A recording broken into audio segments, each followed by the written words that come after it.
Iran America സംഘർഷത്തിൽ സമാധാനം ഇന്നും അകലെയാണ്. ലോകത്തെ വൻ സാമ്പത്തിക ശക്തി എന്നറിയപ്പെടുമ്പോഴും നീണ്ടുപോകുന്ന യുദ്ധം അമേരിക്കയെ തളർത്തുകയാണെന്നുള്ള വാർത്തകളാണ് ഇപ്പോൾ പുറത്തുവരുന്നത്.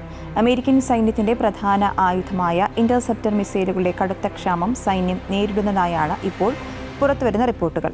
ഇത് അമേരിക്കയുടെ സൈനിക തന്ത്രങ്ങളെ പാടെ തടസ്സപ്പെടുത്തുന്നതായുള്ള വിവരങ്ങളാണ് പുറത്തുവരുന്നത്. മിഡിൽ ഈസ്റ്റിൽ അമേരിക്കൻ വ്യോമ പ്രതിരോധ വ്യവസ്ഥകൾ വൻ പ്രതിസന്ധി നേരിടുകയാണെന്നുള്ള റിപ്പോർട്ടുകളും പുറത്തുവരുന്നു. അതേസമയം അമേരിക്കൻ സൈനിക ശേഖരം അപകടകരമാം വിധം താഴ്ന്ന നിലയിലെത്തിയെങ്കിലും ഈ യാഥാർത്ഥ്യത്തെ മറച്ചുവെക്കാനാണ് അമേരിക്ക ശ്രമിക്കുന്നത്. തങ്ങളുടെ കയ്യിൽ ആവശ്യത്തിലധികം ആയുധങ്ങളുണ്ടെന്നും യുദ്ധോപകരണങ്ങളുടെ കുറവ് പ്രതിരോധശേഷിയെ ബാധിക്കില്ലെന്നും അമേരിക്കൻ പ്രസിഡന്റ് ഡൊണാൾഡ് ട്രംപ് അവകാശപ്പെടുന്നു. എന്നാൽ ആഭ്യന്തര തലത്തിൽ ഉയർന്നുവരുന്ന ആശങ്കകൾ ട്രംപിന്റെ വാക്കുകൾ വെറും ആശ്വാസ പ്രകടനം മാത്രമാണെന്ന് തെളിയിക്കുന്നതാണ്. അമേരിക്കയുടെയും സഖ്യകക്ഷികളുടെയും പ്രതിരോധ ശൃംഖലകളെ നിർവീര്യമാക്കാൻ തങ്ങളുടെ ആക്രമണ തന്ത്രങ്ങളിൽ നിരന്തരം മാറ്റങ്ങൾ വരുത്തുകയാണ് ഇറാൻ. പ്രതിരോധത്തിലും ചെറുത്തുനിൽപ്പിലും ഇറാൻ വരുത്തുന്ന വ്യതിയാനങ്ങളും ആക്രമണങ്ങളും കാരണം അവയെ പ്രതിരോധിക്കാൻ അമേരിക്കയ്ക്ക് വൻതോതിൽ ഇന്റർസെപ്റ്റർ മിസൈലുകൾ ചെലവഴിക്കേണ്ടി വരുന്നുവെന്ന് സ്റ്റേറ്റ് സെക്രട്ടറി മാർക്കോ റൂബിയോ സമ്മതിച്ചിട്ടുണ്ട്. അമേരിക്കയുടെ പാട്രിയറ്റ് പ്രതിരോധ സംവിധാനങ്ങളെ നിർവീര്യമാക്കി ജോർദാനിലെ അമേരിക്കൻ സൈനിക താവളത്തിൽ 3 ഇറാനിയൻ ബാലിസ്റ്റിക് മിസൈലുകൾ പതിച്ചതും 3 അമേരിക്കൻ സൈനികർ കൊല്ലപ്പെടുകയും ചെയ്ത സംഭവം ഇറാന്റെ മിസൈൽ ശേഷിക്കും ആക്രമണ കൃത്യതയ്ക്കും മുന്നിൽ അമേരിക്കൻ പ്രതിരോധം പരാജയപ്പെടുന്നു എന്നതിന്റെ തെളിവാവുകയാണ്. ഇറാനെതിരെയുള്ള പോരാട്ടത്തിൽ അമേരിക്ക ഇതുവരെ 1500-ലധികം പാട്രിയറ്റ് ഇന്റർസെപ്റ്ററുകൾ ഉപയോഗിച്ചു കഴിഞ്ഞുവെന്നാണ് Center for Strategic and International Studies വിദഗ്ധരായ മാർക്ക് ആൻസിയൻ, ക്രിസ് പാർക്ക് എന്നിവരുടെ കണക്കുകൾ വ്യക്തമാക്കുന്നത്. നിലവിൽ 1000-ൽ താഴെ മിസൈലുകൾ മാത്രമാണ് അമേരിക്കയുടെ കയ്യിൽ ശേഷിക്കുന്നതെന്നും വാൾ സ്ട്രീറ്റ് ജേണൽ റിപ്പോർട്ട് ചെയ്യുന്നു.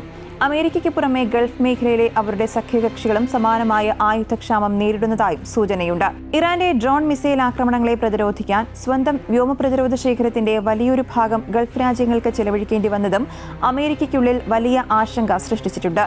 യുദ്ധം ആരംഭിച്ചതിനു ശേഷം എത്ര പാട്രിയറ്റ് താഡ് മിസൈലുകൾ ഉപയോഗിച്ചു എന്നതിന്റെ കൃത്യമായ കണക്കുകൾ പുറത്തുവിടുന്നത് ദേശീയ സുരക്ഷയ്ക്ക് ഭീഷണിയാകുമെന്നാണ് അമേരിക്കയുടെ ഔദ്യോഗിക വിശദീകരണം. എന്നാൽ സ്വന്തം തകർച്ചയും ആയുധക്ഷാമവും ലോകത്തിനു മുന്നിൽ തുറന്നു കാട്ടപ്പെടാതിരിക്കാനാണ് അമേരിക്ക ഈ വിവരങ്ങൾ രഹസ്യമാക്കി വയ്ക്കുന്നതെന്ന ആക്ഷേപവും ഉയർന്നിട്ടുണ്ട്. ഈ കടുത്ത സാമ്പത്തിക സൈനിക നഷ്ടം കാരണം മേഖലയിൽ വിപുലമായ ആക്രമണ പദ്ധതികൾ താൽക്കാലികമായി നിർത്തിവെക്കുവാൻ ട്രംപ് നിർബന്ധിതനായിരിക്കുന്നുവെന്നും റിപ്പോർട്ടുകൾ പറയുന്നു. IRGC പുറത്തുവിട്ട വിവരങ്ങൾ പ്രകാരം ജൂലൈ 8 മുതൽ 22 വരെ നടന്ന തിരിച്ചടി ആക്രമണങ്ങളിൽ അമേരിക്കൻ സൈനിക താവളങ്ങൾക്ക് വലിയ നാശനഷ്ടമുണ്ടായതായാണ് റിപ്പോർട്ട്. ഒരു F-15 യുദ്ധവിമാനം, ഒരു P-8 സമുദ്ര പെട്രോളിംഗ് വിമാനം, ഒരു C-17 സൈനിക ചരക്ക് വിമാനം, 8 ആകാശ ഇന്ധനം നിറയ്ക്കുന്ന വിമാനങ്ങൾ എന്നിവ ആക്രമണത്തിൽ തകർന്നുവെന്ന് IRGC അവകാശവാദം ഉന്നയിക്കുന്നുണ്ട്. വിമാനങ്ങൾ മാത്രമല്ല, അമേരിക്കയുടെ വ്യോമ പ്രതിരോധ സംവിധാനങ്ങൾക്കും കനത്ത തിരിച്ചടിയാണ് നൽകിയതെന്നാണ് IRGCയുടെ അവകാശവാദം. 7 കമാൻഡ് ആൻഡ് കൺട്രോൾ സെന്ററുകൾ, 3 ഉപഗ്രഹ ആശയവിനിമയ സംവിധാനങ്ങൾ, 6 പാട്രിയറ്റ് വ്യോമ പ്രതിരോധ റഡാറുകൾ എന്നിവ ആക്രമണത്തിൽ ലക്ഷ്യമിട്ടതായും റിപ്പോർട്ടുകളുണ്ട്. ഓപ്പറേഷൻ നാസർ 2 എന്ന പേരിലാണ് ഇറാൻ ഈ തിരിച്ചടി സൈനിക നീക്കങ്ങൾ നടത്തുന്നതെന്ന് IRGC വ്യക്തമാക്കുന്നു. അമേരിക്കയുടെ യുദ്ധസാമഗ്രികൾ പരിപാലിക്കുന്ന സൗകര്യങ്ങൾക്കും ആക്രമണം വ്യാപിപ്പിച്ചതായി IRGC അവകാശപ്പെടുന്നു. 6 യുദ്ധവിമാന ഹെലികോപ്റ്റർ അറ്റകുറ്റപ്പണി കേന്ദ്രങ്ങൾ, 3 ലോജിസ്റ്റിക്സ് ഹബ്ബുകൾ, 12 ഇന്ധന ഡിപ്പോകൾ, നിരവധി ആയുധ സംഭരണശാലകൾ, 6 മിസൈൽ ഡിപ്പോകൾ എന്നിവ ആക്രമണത്തിൽ തകർന്നുവെന്നാണ് അവകാശവാദം.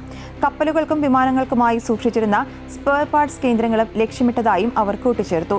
വെറും 14 ദിവസത്തിനിടെ അമേരിക്കയുടെ 11 സൈനിക വിമാനങ്ങളും നിരവധി ഡ്രോണുകളും റഡാർ സംവിധാനങ്ങളും കമാൻഡ് സെന്ററുകളും തകർത്തതായാണ് IRGC അവകാശപ്പെടുന്നത്. ഈ അവകാശവാദങ്ങൾ ശരിയാണെങ്കിൽ പശ്ചിമേഷ്യയിലെ സൈനിക സമവാക്യങ്ങൾ തന്നെ മാറിമറിയാനുള്ള സാധ്യതകളും തള്ളിക്കളയാനാകില്ല. ഇറാനെതിരെയുള്ള യുദ്ധത്തിൽ ആയുധശേഖരം വേഗത്തിൽ തീരുന്നത് ഭാവിയിൽ ചൈന പോലെയുള്ള മറ്റ് വലിയ എതിരാളികളുമായി ഒരു പോരാട്ടമെന്നാൽ അമേരിക്കയെ തീർത്തും നിസ്സഹായരാക്കുമെന്നാണ് വിദഗ്ധർ വിലയിരുത്തുന്നത്.